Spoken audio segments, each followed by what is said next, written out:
Ma'am आपका शुभ नाम? मेरा नाम रूपम कुमारी हुआ। हम क्षितिज एग्रोटेक प्राइवेट लिमिटेड से आए हैं।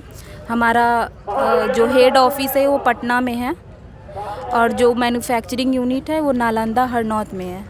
और यहाँ पे हरिहरगंज नाथा फार्म में हमारा एक और प्रोजेक्ट है जो अभी चल रहा है। जैसे किसान है, 1,000 किसानों के रहने का, खाने का, मतलब रहने का और जो भी प्रशिक्षण वगैरह है उसका व्यवस्था किया जा रहा है। जो हमारा वहाँ नालंदा में जो है तो वहाँ भी हमारा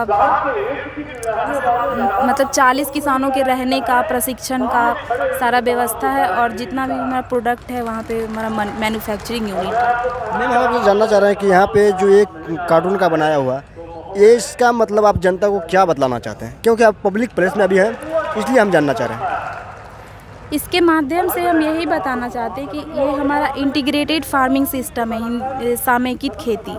हम एक ही लैंड पे 2 या 2 से अधिक इंटरप्राइजेज़ को परफॉर्म करते हैं, जिससे कि किसानों को कम से कम नुकसान होता है। जैसे कि आप धान, गेहूँ सिर्फ आप क्रॉप प्रोडक्शन कर रहे हैं, आप मान लीजिए ड्रॉट कंडीशन आ गया या फिर मान लीजिए बारिश हो गया बहुत सारा, तो आपका क्रॉप तो फेल हो गया, आपका पूरा लॉस हो गया, आपको कोई फ़ायदा नहीं हुआ उससे।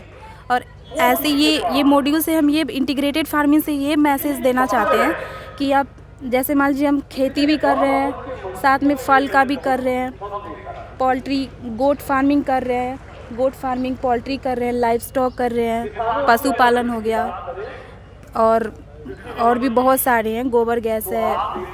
तो इससे क्या होता है ना कि एक का वेस्ट हम दूसरे में यूज़ कर रहे हैं। सारा चीज़ एक दूसरे से इंटर रिलेटेड है, जितना भी इंटरप्राइजेज है सब इंटर। जैसे कि ये देख लीजिए यहाँ पे तालाब है, मछली का तालाब है और ऊपर पोल्ट्री है। तो पोल्ट्री से भी मुर्गी का जो भी वेस्ट मटेरियल बीट वगैरह होता है वो हमारा नीचे तालाब में गिरता है, जिससे हमारी मछली है उसको न्यूट्रिएंट वगैरह प्रोवाइड होता है। ऊपर बकरी गोट फार्मिंग भी आप कर लिए, एक ही ज़मीन पे आप मछली पालन भी कर लिए, पोल्ट्री भी रख लिए और गोट फार्मिंग भी रख लिए। और इधर आ जाइए, ये लाइव स्टॉक है। लाइव स्टॉक का जो भी वेस्ट मटेरियल जैसे कि यूरिन हो गया, तो यूरिन का हमारे यहाँ पे देख रहे हैं जीवामृत, बीजामृत ये सब बना रहे हैं। एक यूज़ यहाँ पे हो गया, एक यूज़ हम यहाँ गोबर गैस में कर रहे हैं, बायोगैस है। और एक यूज़ कर रहे हैं वहाँ पे हमारा वर्मी कंपोस्ट यूनिट है, उसका भी इसी का गोबर हम उसमें यूज़ कर रहे हैं। साथ में मधुमक्खी पालन कर रहे हैं। स्टोरेज हाउस है, वेयर हाउस भी उसको बोलेंगे। जो भी प्रोडक्ट है उसको स्टोर तो करेंगे ना, उसके लिए हमने स्टोर हाउस भी बना रखा है। और ये हमारा ग्रीन हाउस है, ये हमारा ग्रीन हाउस है। ग्रीन हाउस से इसका सबसे पहला मकसद इसका यही है कि हम प्रोटेक्टेड कल्टीवेशन करते हैं। जैसे मान लीजिए सन रेज है, आजकल तो यूवी रेज बहुत सारे आते हैं ना,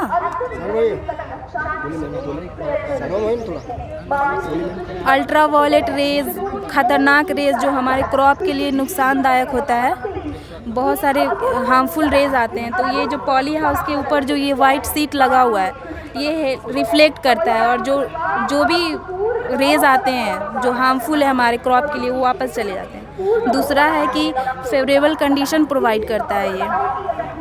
मैं आपसे एक चीज़ जानना चाह रहे हैं कि जो आप बोले कि बकरी पालन किया जाता है, मत्स्य पालन किया जाता है और मुर्गी पालन किया जाता है। यदि बकरी में अगर किसी सर थोड़ा साइड में होइएगा सर मैं हम जैसे जानना चाह रहे हैं कि यहाँ पे बकरी पालन किया जा रहा है, मुर्गी और मत्स्य पालन किया जा रहा है, इसके अंदर में आप बता रहे हैं यदि बकरी को किसी प्रकार की बीमारी होती है तो ये कंपलसरी है कि मुर्गी की हो जाएगी, और मुर्गी की होगी तो मत्स्य की हो जाएगी, और मत्स्य की होगी तो जो व्यक्ति खा रहे हैं उनको भी हो सकता है। हम उसका प्रॉपर मैनेजमेंट कर रहे हैं, तो सब चीज़ का खास ध्यान रखा जाता है कि उस बकरी को बीमारी ना। अगर बकरी को कोई बीमारी हो गया तो उसको हम अलग जगह पे क्वारंटाइन करके रखेंगे ना। ऐसा नहीं है कि हम मतलब ऐसे कर देंगे। बकरी का तो ऊपर है। मैम थोड़ा हमें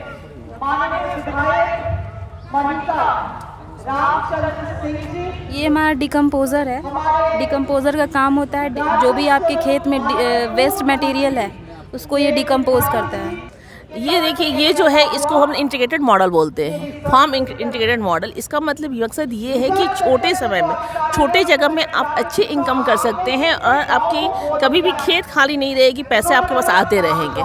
तो आप कम लागत में और अच्छा मुनाफा करने के लिए, आप अपने परिवार को अच्छी मतलब एक अच्छा फ्यूचर देने के लिए, बच्चों को अच्छी रोज़गार देने के लिए आप ये कर सकते हैं। आप सिर्फ खेती ही नहीं करेंगे, आप खेती के साथ साथ पशुपालन भी कर लेंगे, मत्स्य पालन भी कर लेंगे। ये सब आपके इस मॉडल से चलेगा। साथ में अगर आप पशुपालन करते हैं तो जो गाय होती हैं, गाय की जो गोबर होती हैं, गोबर को अगर आप स्टोर्स करके डाल दें इसमें, तो बायोगैस बनता है। बायोगैस से जो गैस निकलता है उससे बायो एनर्जी के रूप में हम घर में चूल्हा जला के खाना बनाने के रूप में भी काम कर सकते हैं। तो ये हमारा होता है मल्टीपर्पज़ इंटीग्रेटेड मॉडल, जो कि हमने यहाँ पे प्रेस किया हुआ है। मैम, आप उन युवाओं को क्या संदेश देना चाहेंगे जो कि अक्सर दूसरे राज्य में पलायन किया करते हैं और ये 200-400 रुपया के लिए दिन भर मेहनत किया करते हैं? देखिए, जो आपके आजकल के युवा हैं उनके लिए हम एक ही सजेशन देना चाहेंगे कि आप अपनी चीज़ों की कदर कीजिए। आप जानना तो चाहते हैं, अभी आप भूले हैं ना हम भूले हैं वो कोरोना का समय, जब हम आने के लिए पैदल रोड तक दौड़ जाते थे। क्यों? क्योंकि हम घर से दूर थे। अगर हमें घर के पास आना है तो हम रोड पे आने के लिए हम चाह रहे थे कम से कम अपने घर वालों की देख पाएंगे क्या नहीं देख पाएंगे। लेकिन अगर आप पलायन ना करके थोड़ी सी मेहनत करके आप अपने खेत में काम करेंगे तो वो आपके लिए ज़्यादा इफ़ेक्टिव होगा। अगर जगह कम है, अगर आपका जगह कम है और कम जगह में आप लोगों की चाहते हैं कि हम पैसा से इनकम कर सकें, बेहतर इनकम कर सकें, आपके मदर ने, आपके फादर ने आपको बहुत चीज़ों कॉम्प्रोमाइज़ करके आपको पढ़ाया लिखाया, और आज आप जाके किसी और के खेत में, आज हम लोग क्या देख रहे हैं, पहले था कि रिलायंस है मोबाइल का काम करता था, टाटा है जो सिर्फ गाड़ी बनाता था, आज सब कोई फसल में आ गया, क्रॉप में आ गया है। रिलायंस भी आपको सामान बेच रहा है, जो स्मार्ट बाजार आ रही है, क्यों बेच रहा है, कहाँ से बेच रहा है, वही बेच रहा है। पतंजलि वाले योगा कराते कराते आपकी सारी प्रोडक्ट्स को लेके बेच रहा है, आपके खेत में ही काम कर रहा है। और आप जो ये कहते हैं कि हम रिलायंस में काम कर रहे हैं, पतंजलि में काम कर रहे हैं, तो आप उनके लिए काम कर रहे हैं। और अगर आप खेत में काम करते हैं तो आप अपने लिए करते हैं और मालिक बन के काम करते हैं। तो आप मजदूर ना बनिए, आप मालिक बनिए।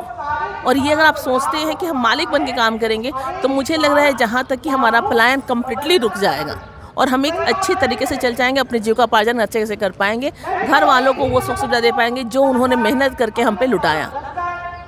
ये thank you ma'am. Thank you.